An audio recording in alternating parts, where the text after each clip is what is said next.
Yeah, subscribe. And don't unsubscribe.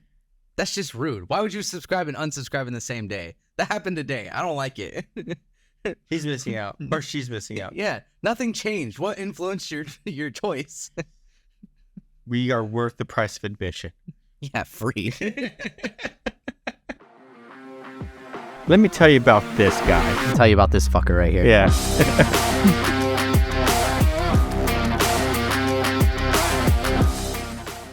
So I'm okay with going down this rabbit hole, but I have one rant about my fellow Gen Zers that I would like to add. Okay, we want to start with the rant? Yeah. I love rants. Yeah, I want to start with this rant. Michael and I, as, adults with full-time incomes, went in and bought some ice cream. And I got a milkshake, and I am upset that it was just us two in there. We each ordered one type of ice cream, and she felt that she had to write down what I got after just taking Mike's order on the cup and the type of ice cream I got. She wrote this down after she scooped the ice cream that was already in the cup. Why? Why write it down? What do you mean to write down? Well, she looked like she was probably a Gen Zer also. Right. That's what my rant is about. Why do you need to write it down? So she forgot. She was afraid she was going to forget what else goes in there besides the ice cream. Right. Do you want whipped cream? MS Whip. What does that mean? Miss Whipped. Right. Why'd you need to write it down? You scooped the ice cream in the thing, wrote on the cup. You're going to forget that you scooped it already? I don't understand. Okay, that's my rant. It felt really pointless. Speaking of pointless, Our government. No, so Yes, you're only old enough baby. to have participated in 2 presidential elections. Correct. And that would be the 2016 Trump-Clinton, in which case there was no incumbent, right? Yeah. And then the Trump-Biden, where Trump was the incumbent, Correct. right? So when there was no incumbent, you saw both parties had primaries. Yes. And they had debates and that kind of stuff. Mm-hmm. Good format? Bad format? What do you think? Gen Zer? Zoomer? Do you want me to be honest or you want me to lie? Let's do both. Let's be honest first. Okay. All right. Honest first? Okay. I didn't watch their primaries before they actually started the before they were already chosen by their party. Okay. Yeah. So you didn't watch them. That's No. fine. But you're still aware of the format? I mean, I get the idea, I think. Okay. So I guess I don't know what to lie about now because I just told the truth first. So. But you're supposed to lie that you love the format. You think it's great. Yeah, the format was great. I think everything worked out perfectly fine. So Is it too late to lie? when the incumbent has met term limits, can't run again, so now all the Democrats and all the Republicans have all their nominees and they're both debating to find one nominee from each party to run against each other. Right. Right. Then when in 2020, since Trump was the incumbent, there was no Republican debate. Okay. So sorry, maybe I misunderstood your question. So yes, I think that doing it that way is fine. I don't have any issues with that. So what if in 2020 there were Republicans that decided to run against Trump? Should there be debates? I don't think that I mind.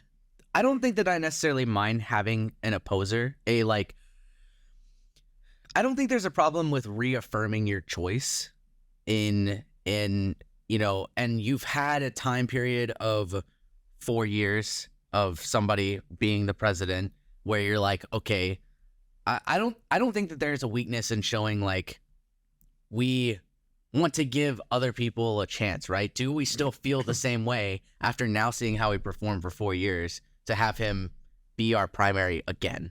I don't think that there's anything wrong with that.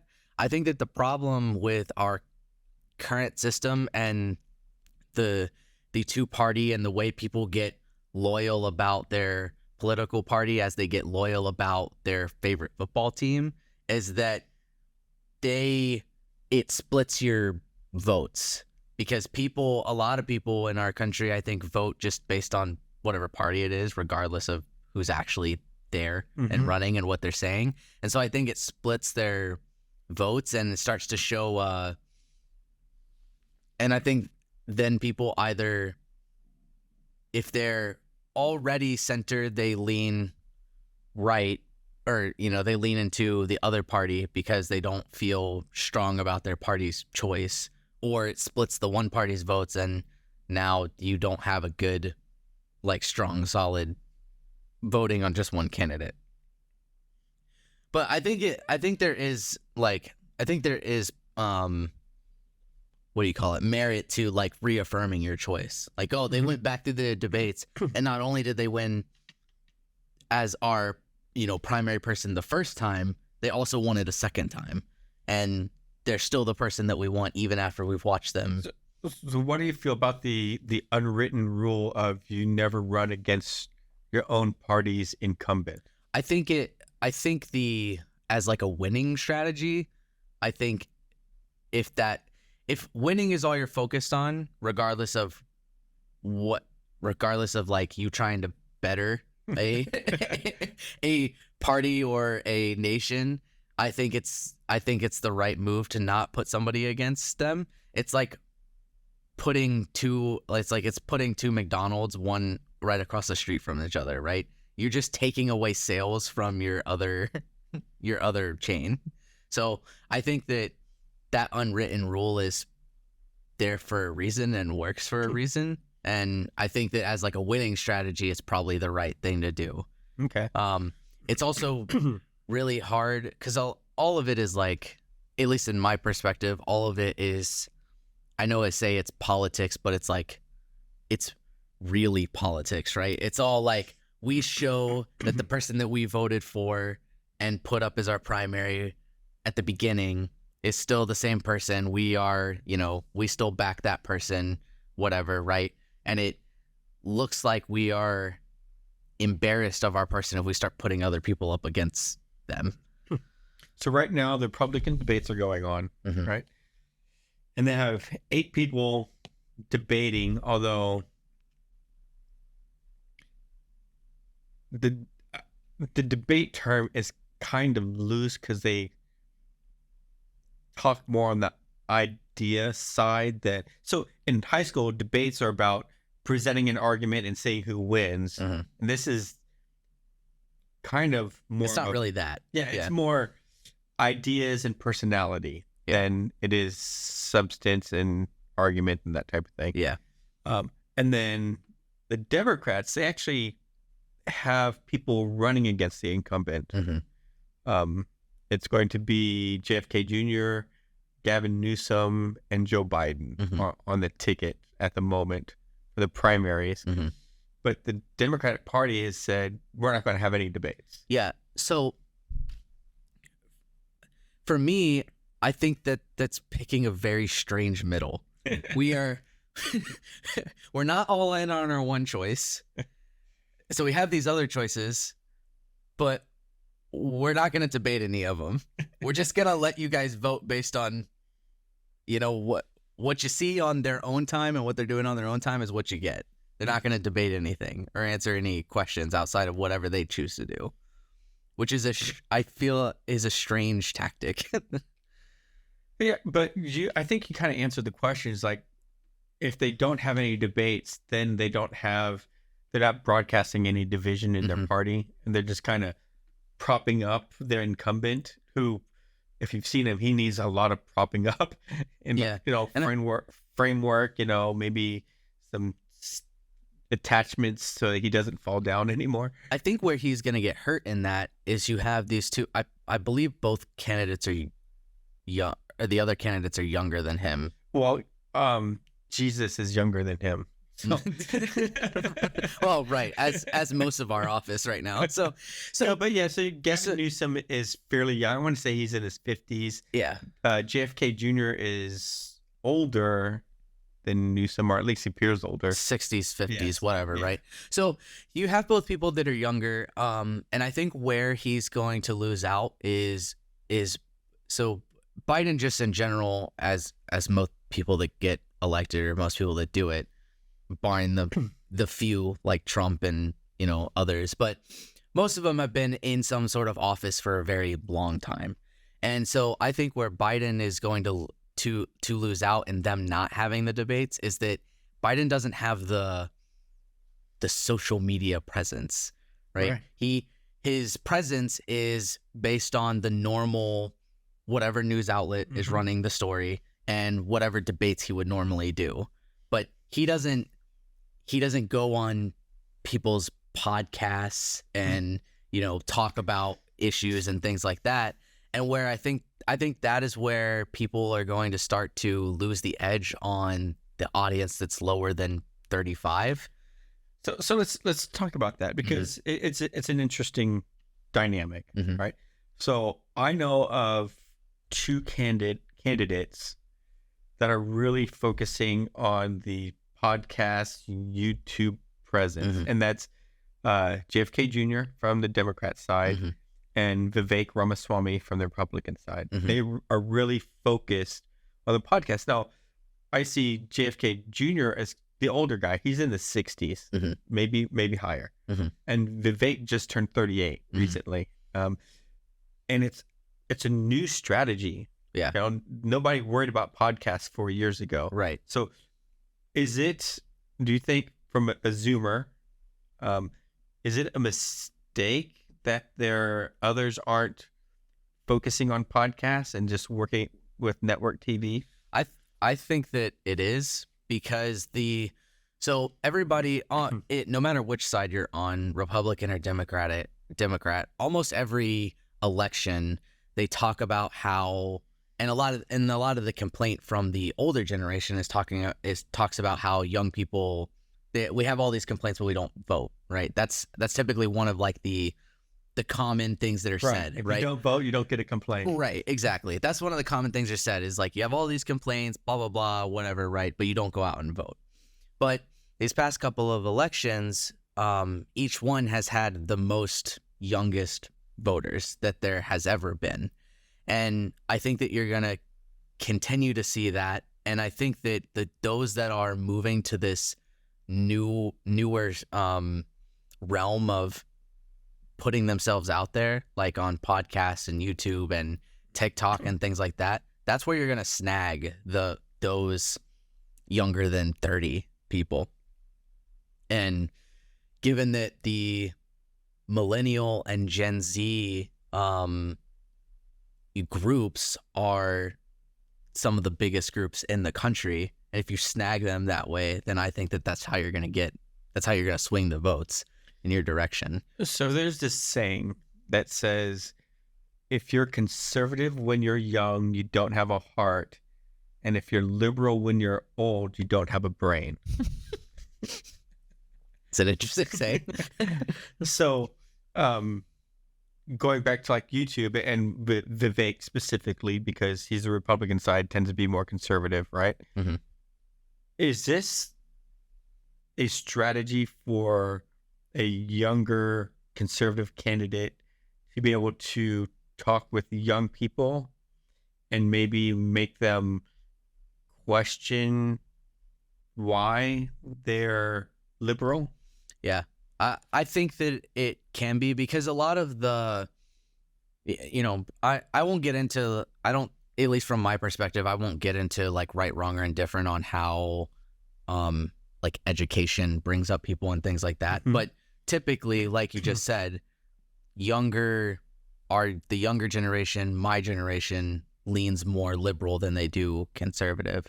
And there's a whole bunch of reasons for that, but I think that if you can play in their game, then you have a chance at swinging people, especially if you can play from the more center side rather than the fully conservative side. Because the people that you need to swing on the conservative side are still watching the debates typically in the same way, right? On the news, whatever. But the people that you need to swing on the liberal side, where they're at, typically them being younger, is on TikTok and podcasts and YouTube and all those things. So I think by doing both, that sets you up for the success in your running. So JFK Jr. is also on the podcast circuit. Yeah. And he's on the Democrat side. So I think of him really more centrist than liberal. I haven't listened to a lot of his stuff, but him having those key players that have a massive social influence, like Joe Rogan and Elon Musk, where you've captured everybody's on Spotify. Joe Rogan is the top or one of the top listened to podcasts in the country on Spotify. And then Elon Musk is always a hot topic. I think that having both of the podcasts with both those two people is really going to bolster your... Yeah, so Vivek was with Elon. I'm not sure if he's with Rogan yet, but I'm fairly confident that he will be. I have a feeling so too. Is this going to be the election cycle that the two people who use the podcast social media circuit end up facing off against each other, that changes how the next election cycle works? I kind of hope that it is, personally, because like you said earlier, you said basically like their debate style is not really like standard debate. It's more so just throwing out their ideas, right? But you've got let's be generous and say you got an hour and a half of debate with you and 6 other people trying to all get in their time and talk. Whereas if you can capture an audience's attention for 2 hours on Joe Rogan and have them listen to your entire thing spilled out uninterrupted, I think that's going to give you an edge over others. Plus, none of us, if I know one thing about my generation, none of us give 2 shits about watching the news. Right. And the other part I like about it conceptually is when the news clips things to meet their agenda and gets it blasted out, the younger people will have their eyes opened. Yeah, right. You don't have the clips, right? Yeah, so they'll hear that clip and they'll hear the context that was presented. They'll say, "No, I listened to that entire podcast. That's not how it went." Right. And then they'll be like saying, "This news is full of bullshit." Right. And some of them are already getting to that point, right? But I think there's a whole bunch more that are not aware that the news is bullshit. Right. And I think it's the right thing, right? Because ultimately, especially, taking on the age standpoint, ultimately, if you're a boomer and you are up there in your age, a lot of the voting that's happening now really isn't for you. The policies that they implement are going to change your life very little at this stage in the game. Right. Especially with you getting into retirement. More and more of them are retiring every year. They're set. Their 401ks are set. Their Social Security matches are set. All those things. And so I think that by people starting to refocus and maybe we should actually go for all these kids that aren't voting because there's a whole untapped market there that we can leverage. I think it's the smart move. I think so. I'm very curious about it. Yeah. There's all kinds of strategies. I used to do a little work in politics. I'm not sure if I ever told you that. I don't think so. So I did a little work in politics, and there are some underhanded strategies. All right. One of the strategies that's I thought is kind of genius, but whoever you're running against, I wasn't running, I was working on the campaign, but whoever the person is running against as a campaign, you get your opponent's material. And when you go door to door, ring doorbell, hey, my name is blah, blah, blah, right? You have your opponent's material with you. So if you have a very bad interaction, you leave your opponent's material behind. Well, that's one way to do it. Yeah, because it's like if you get chased off by the dog, it's like leaving someone else's name on the phone with somebody. Exactly. But if you get chased by a dog, because like if my dog don't like you, I'm not voting for you, type of thing, right?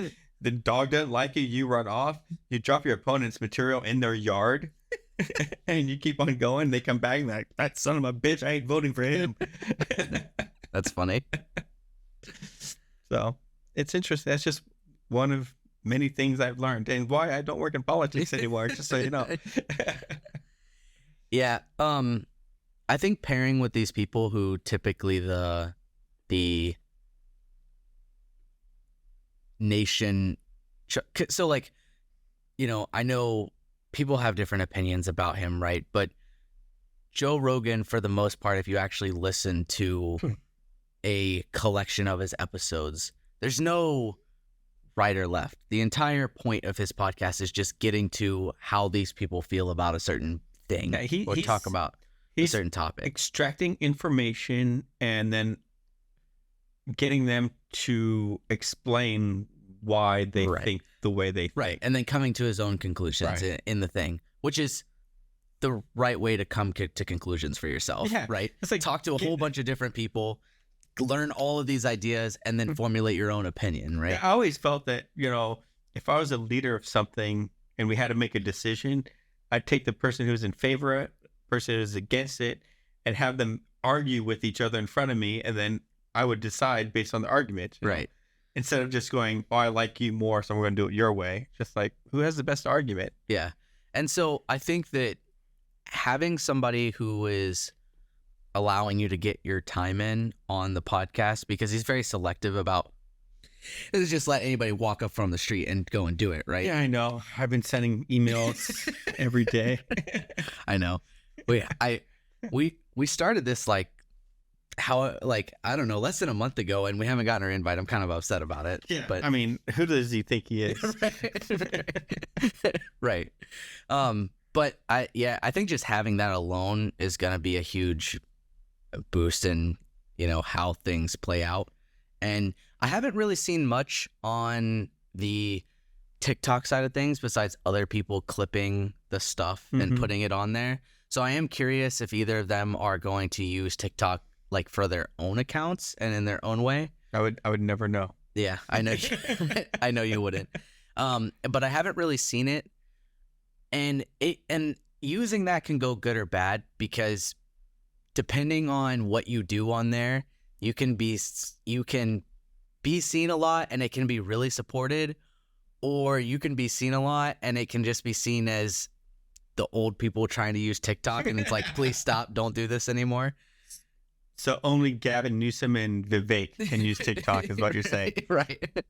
So I think that would be an interesting strategy, but yeah, I think that these strategies could have been used for a long time, but some of them are now just realizing like, oh, this is probably a good way to do things. They should probably be doing both. I think the strategy that we haven't talked about in regards to this is the cost of advertising, right? The 30-second spot on NBC for $1 million, that's from donations from super PACs, and super PACs is basically a conglomerate that gets to dump a whole bunch of money in a loophole campaign finance, right? Right. So if you're able to get the results through social media for the social media costs, which is a lot of it's just flat out free, right? Especially if you use somebody else's money. So like Joe Rogan, he set all this up with his own money, his own time, whatever.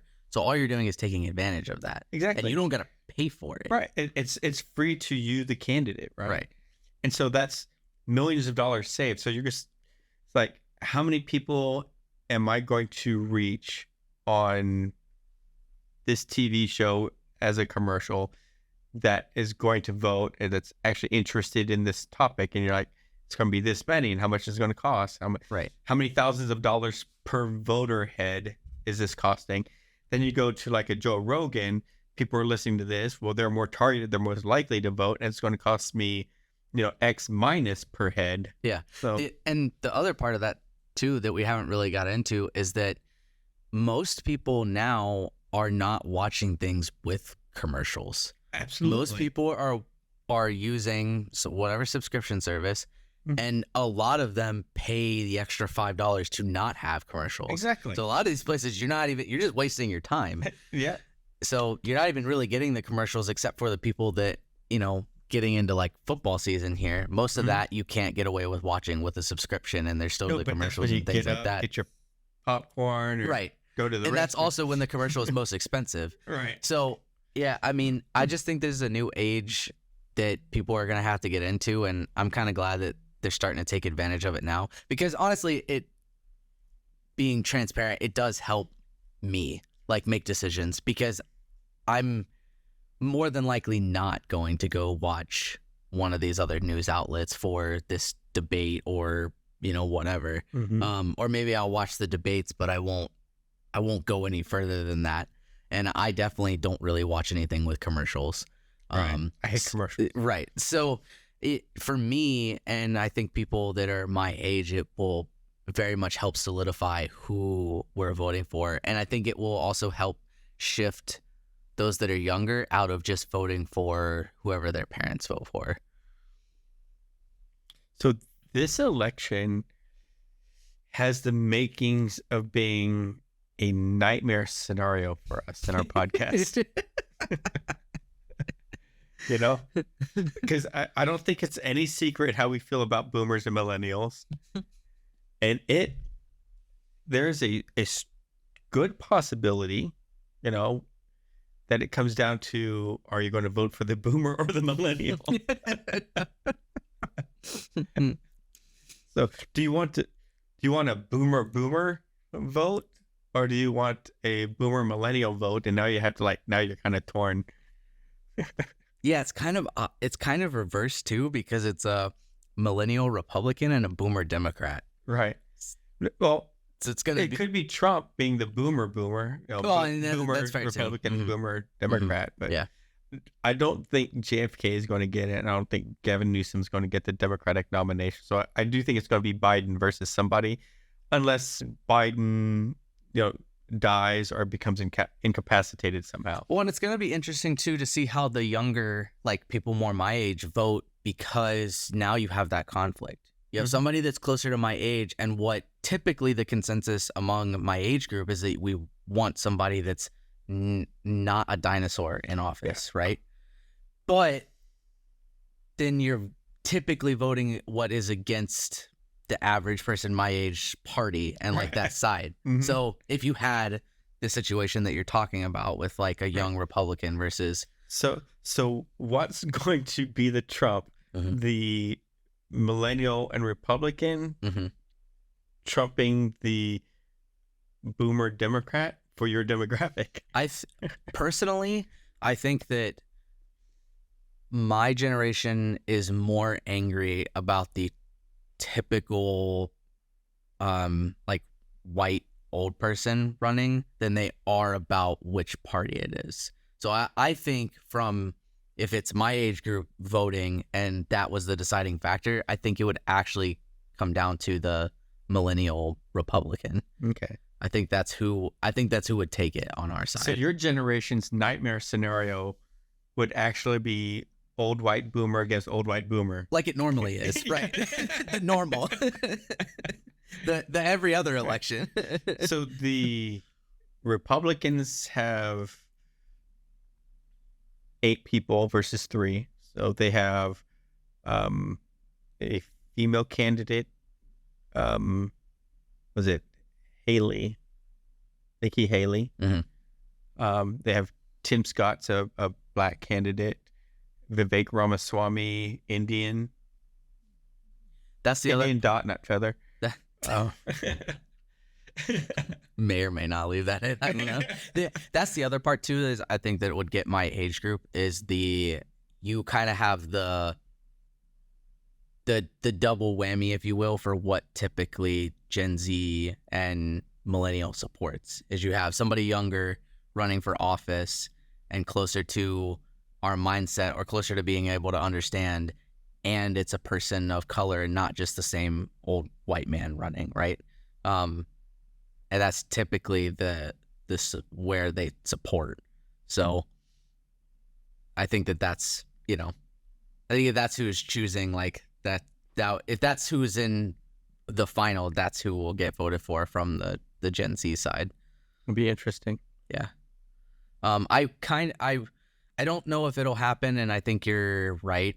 I think there's a very high probability that Biden still is the primary candidate for the Democratic side, but I think it would be a lot of fun and make this a much more interesting political choice if it was the two people who are using social media rather than the norm to put themselves out there. So you're make things interesting. You're Ramaswamy versus JFK Jr. Yeah, because you've got the two people on social media. You got the guy with the name, right? That's helping kind of put him out there and carry it along, but he's still the older white, man, right? Mm-hmm. But on the Democratic side, and then you have the person of color that's younger, but on the Republican side, also using social media. I think it would make it interesting. Yeah.